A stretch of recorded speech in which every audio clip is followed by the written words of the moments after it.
Shpresoj se njerëzit e vlerësojnë mundin tonë. Thjesht tregon për menaxhimin e infrastrukturor, domethënë këtu hyjnë uji, kanalizimi edhe rrugët. Cili është plani jot?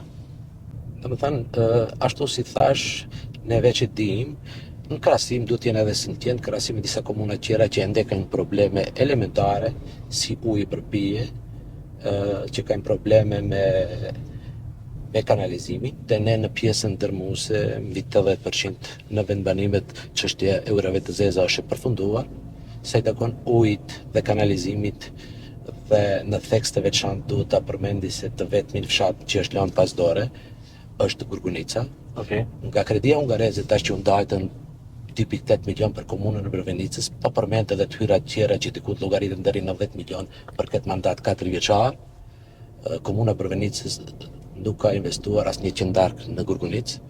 Unë e bëna një gest vetëm të thjesht që edhe tabel nuk ishin venduar për të kthyer në fshatin Gurgunicë, sikurmes më qenë pjesë e komunës Brëvenicës, dhe zotohem jam zëtuar para një takimi që kam pas me shoqatën e Gurgunicës, që punën e parë që do ta bëj është të aplikojmë më njëherës për ndërtimin e rrugës në fshatin Gurgunicë, e cili